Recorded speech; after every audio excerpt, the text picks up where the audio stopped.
Olá, HB Lovers maravilhosos que acompanham esse canal. Estamos aqui, eu e Vanessa, para apresentar mais um vídeo. Gente, curtam o nosso canal, HB Lovers. Vão no Instagram dela. Maravilhosa. Então, sigam o nosso canal também no Instagram, no Facebook e no YouTube. Se inscrevam, deixem seus comentários, ativem o sininho para receber as notificações. E é isso, vamos para mais um vídeo de hoje. Galera, hoje a gente vai discutir um assunto aí que vai fazer nos voltar lá pro começo do século XX, lá pra 1904, esses dias aí, basicamente. Só que esse momento histórico é justamente, tem muitas coisas a ver com o nosso presente, tá? Então por isso que a gente vai refletir sobre ele. Então vai a questão, quem nunca foi alvo da vacina? Quem nunca foi obrigado a enfrentar filas no posto, né, para tomar uma vacina? Exatamente. Se você era que nem eu, por exemplo, você fazia muito escândalo na hora de tomar vacina. E quando eu falo era, foi semana passada, na verdade. Enfim, mas quem nunca foi no postinho e teve que encarar aquele grande sujeito da nossa história brasileira, o lindo do Zé Gotinha? Então, todos nós já passamos por isso, todos nós já nos vacinamos, todos nós já demos... Não, eu tenho medo dele hoje. O Zé Gotinha é horrível, eu não sei o que o governo tem na cabeça. E pelo bicho. Essa questão histórica nem sempre foi assim como mostramos hoje, né? Que aí na filinha as crianças vão, às vezes choram, não sei o que. Na verdade, a questão da vacina, ela teve momentos muito conflituosos, né? E um deles, na verdade, foi a chamada Revolta da Vacina, que aconteceu justamente nesse ano de 1904. Quando, assim, só pra situar, a gente tava no começo da nossa república. O Império tinha acabado lá pra 1888, e a gente começou um período republicano. E aí tinha-se uma ideia no Brasil de que trazer uma ideia de modernidade, né? Uma imagem mais moderna pro Brasil, esquecendo um pouco esse passado colonial que ainda estava muito presente em todo mundo. E uma das formas de se fazer isso era trazer a vacina, que, enfim, era um avanço da medicina que já estava, assim, bombando muito na Europa. Essa modernização vai ser implementada justamente no Rio de Janeiro, que era então capital do Brasil, com o presidente Rodrigues Alves, que com a colaboração do prefeito do Rio de Janeiro, o Pereira Passos, vai implementar essas modernizações na capital carioca. E essa modernização, na verdade, foi baseada no modelo parisiense. Então eles queriam transformar o Rio em Paris. Falharam terrivelmente. Então a palavra de ordem era expandir, dar o Rio, fazer grandes avenidas, etc. E também pensar na questão da sanitarização. Tipo, liberté, égalité e vaciné. Várias atitudes começaram a ser tomadas no sentido de se modernizar. E vamos deixar claro que quando a gente fala, isso é muito importante, quando a gente fala de que tentou se modernizar a cidade, trazer mudanças para a cidade, a gente tá falando do centro. Já era bem elitizado isso e completamente deixando de lado as periferias. Então eles estavam tentando trazer isso para o centro da cidade. Uma palavra que começa a aparecer muito como símbolo dessa modernidade é sanitarismo. Então vão tentar promover várias mudanças aí no âmbito sanitário do centro da cidade. Como o intuito era melhorar a cara da capital, principalmente para o exterior, até para melhorar bastante a vinda de imigrantes, fazer turismo e tal, eles começaram a dar uma olhada quais eram os grandes problemas sanitários. E foi se ver que no Rio de Janeiro tinha um problema muito sério com varíola, com peste bubônica. Eu ia falar peste negra, mas acho que estamos pulando uns séculos aí, né? Doenças desse tipo que estavam assolando os cariocas, os fluminenses. Algo precisava ser feito para tirar um pouco dessa imagem que, de fato, deixava um pouco os turistas afastados. Porque se você for pensar, né, Van? Tipo, se hoje, já quando a gente fala febre amarela ou ebola, alguma doença que tá começando a crescer muito no país, epidemia, sim. tipo, a galera já, sei lá, turista já não vem mais, né? Exatamente. Então, imagina naquela época que você não tinha tanto avanço da medicina. Exatamente. E aí, como medida para tentar solucionar esses problemas, o governo vai chamar o médico sanitarista Oswaldo Cruz. Que era basicamente o Drauzio Varela do começo do século XX. Exatamente. É verdade. Diretor-geral de saúde pública do país naquele período, ele vai criar brigadas sanitárias para justamente ir acabar com esses focos das doenças, né? Então exterminar, no caso da febre amarela, o mosquito e no caso da peste bubônica, o rato. Só que a questão é que essas brigadas, elas tinham autorização para entrar no domicílio, ou seja, na casa das pessoas e eliminar esses focos da doença. Ou seja, Elas iam lá, batiam na sua porta, 5 horas da manhã, estamos entrando aí pra ver se tem foco. E você era obrigado a deixar essa brigada entrar na sua casa e vasculhar tudo. É meio parecido com o que você tem hoje, sei lá, aqueles agentes sanitários que aparecem na tua casa pra ver se tem foco de dengue. Aliás, recebam os agentes, é importante. Eu ia xingar porque eu odeio quando eles vão na minha casa, mas eu sempre deixo eles entrar porque eles têm que ver isso daí mesmo. É que assim, eles podiam ver uns horários mais de boa pra aparecer. Sábado, 8 da manhã, eu acho que é muita sacanagem. Mas enfim, é basicamente isso. Eles iam lá na casa das pessoas pra ver como os agentes sanitários fazem com foco de dengue. Mas, meus amigos, havia muitas diferenças aí. E essa grande diferença basicamente era o seguinte. Hoje, se você vai ver esses agentes sanitários, eles batem na tua porta, perguntam se pode entrar, enfim, vamos ver se você tá com água parada na tua casa. Só que esses agentes do governo, eles não pediam se podia entrar na tua casa, não. Eles simplesmente entravam. Eles chegavam lá, pé na porta e nós vamos ver. E qual que é o grande problema aí? A gente tem uma grande diferença nas comunicações do começo do século XX e de agora, obviamente. Hoje você vai receber correntes no seu WhatsApp, você vai ver informação aí na internet e tal, falando, olha, tá tendo problema aí, então, sei lá, agora os agentes sanitários estão indo nas casas. Então as pessoas ficavam extremamente desconfortáveis e com medo, porque, enfim, eram agentes do governo entrando sem pedir e as pessoas às vezes nem sabiam que tinha esse problema de varíola, peste bubônica. E qual que é um outro ponto disso tudo? Tinha um foco muito específico dessas invasões desses agentes, que eram as camadas mais pobres da população. Então, os cortiços nas favelas, nas casas mais populares, era onde eles mais iam entrar, invadindo a privacidade das pessoas, batendo na porta, dando com o pé na porta e, enfim, indo verificar se ali estava com condições condições sanitárias ok. Sim, mas a questão é que essa medida, ela não eliminou o foco da principal doença que existia no período, que era a varíola.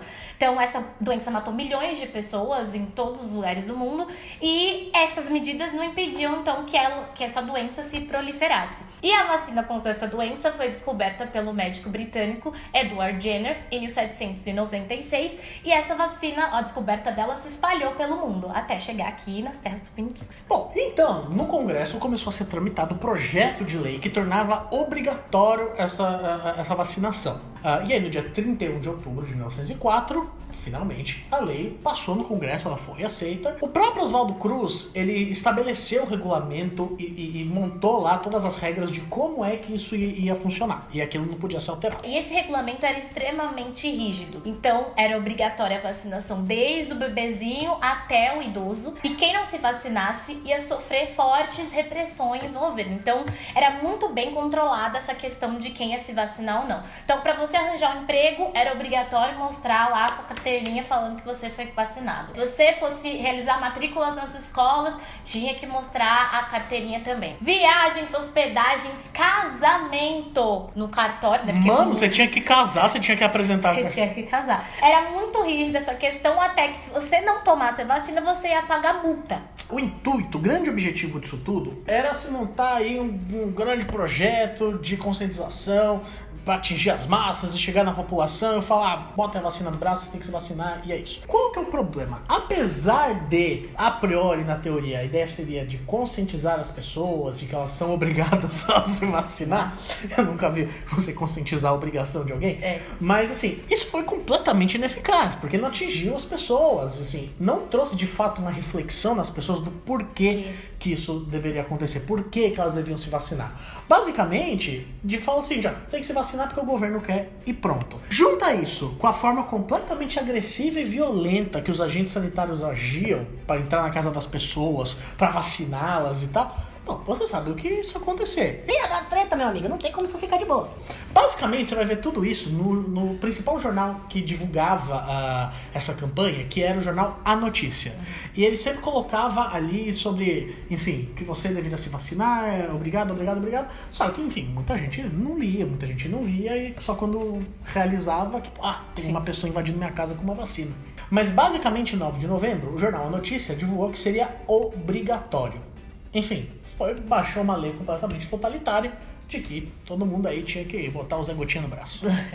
No dia seguinte, então, a essa publicação, começaram, óbvio, as agitações, né? Então, vários grupos começaram a sair pela rua querendo discutir essa lei. Falou, poxa, mas eu sou obrigada a fazer essa vacina e tal. E aí começou... Claro que eles não discutiam com essa educação toda, não. Então começam essas agitações e a população cada vez mais inflamada, né, querendo se revoltar contra essa atitude imposta pelo governo. Então o que aconteceu inevitável? Basicamente é o seguinte, a população ficou... da vida. E começou basicamente a partir pra cima da polícia. Então, com tudo que a galera tinha. É errado fazer isso. Eles pegavam pedra, pedaço de pau, tudo que era possível e começavam a jogar em cima da polícia, tentava bater na polícia enquanto eles vinham com carabina e, enfim, armas de fogo. Olha que conflito igual. Só que o problema, mesmo com a polícia tendo arma de fogo, a briga continuou, assim, enfim, foi porrada pra tudo que é lado. As praças da cidade viraram uns campos de guerra, assim, porque a população não aceitava ser vacinada contra a própria vontade. Foi uma coisa muito pesada mesmo. E o governo começou a perceber que estava tendo muita dificuldade. E teve que começar a chamar cada vez mais reforços para ou agredir a população e vaciná-los, ou só agredir a população, que às vezes é a grande... Exatamente, às vezes fazem isso por esporte. De novo, né? Exatamente. Então, enfim, foi uma balbúrdia. A situação era tão caótica, que a galera começou a derrubar bondes, que eram justamente o meio de transporte daquela época. Então, tacar fogo em bondes, né? Destruir, arrebentar. Não é coisa nova, tá? Tacar fogo em ônibus, essas coisas já existiam. E os franceses achando que inventaram isso.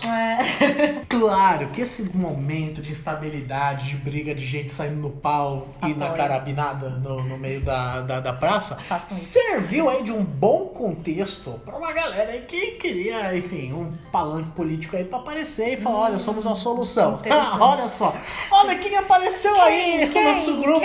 Aquele grupo que, enfim, está aí no Brasil para trazer a ordem e restaurar os valores, os grandes militares. Nossa. Então, o general Mourão, quer dizer, os militares, vendo toda essa balbúrdia e todo isso desorganizado, resolveu falar assim, vamos tomar conta disso daí. E, enfim, tentaram dar um golpe de estado, derrubaram Rodrigues Alves. Mas falharam miseravelmente. Com essa situação insustentável, ainda com um monte de gente tentando se aproveitar, óbvio que o governo foi obrigado a revogar, ou seja, tirar essa determinação da vacinação obrigatória, né? Já com essa repressão super violenta e já com o fim dessa obrigatoriedade da vacina, então a revolta, óbvio, teve que acabar, né? Essa revolta deixou um saldo aí de 30 pessoas mortas, cerca de 1.000 pessoas que foram presas e cerca de 460 que tiveram que ser deportadas para o Acre e ficar completamente distante do Rio de Janeiro, que era o centro das grandes efervescências políticas da época. Então muitos historiadores vão olhar para a revolta da vacina e vão falar sobre a revolta da vacina, principalmente porque é um marco muito importante no Brasil, que vem de uma participação popular contra uma atitude do governo, mas que levanta um questionamento. Foi o próprio desconhecimento da população que levou essa revolta a acontecer. E por que isso acontecia? Porque o conhecimento científico, esse modo do saber científico, estava muito focado nas elites. E ele era um privilégio das pessoas ricas, brancas, é para se dizer, porque também não fazia muito tempo do fim da escravidão. Então, basicamente, esse conhecimento ficava com essas pessoas e não atingia as classes mais pobres.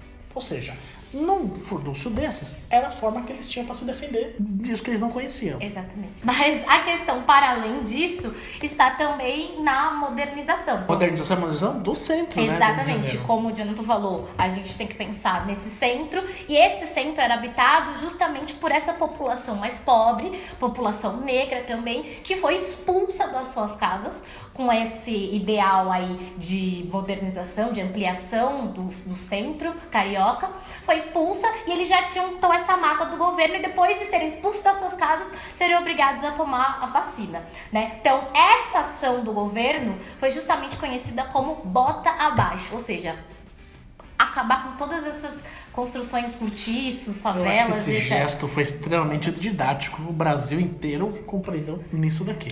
Obrigada. Então, palavras como sanear, higienizar, demolir, começou a entrar muito nas pautas do prefeito Passos do Rio de Janeiro. Já não foi um lugar pensado em acomodar pessoas, em se construir uma sociedade. Não, foi um lugar que as pessoas foram jogadas para não precisarem se misturar com, enfim, a elite que fica no centro do Rio de de Janeiro. A geografia do Rio de Janeiro é muito pensada nisso. Sim. As medidas higiênicas, então, elas não se restringiram, ou seja, não ficaram só nos espaços. Elas também foram para o comportamento das pessoas. Então, o governo, além de controlar onde elas deveriam morar, onde elas deveriam ficar, ele começou a controlar também como que elas deviam agir. Então, influenciou muito no comportamento das pessoas. Então, foi um controle social muito grande. Se você não se adequar a esse comportamento, a esse padrão, você vai ser mandado para onde?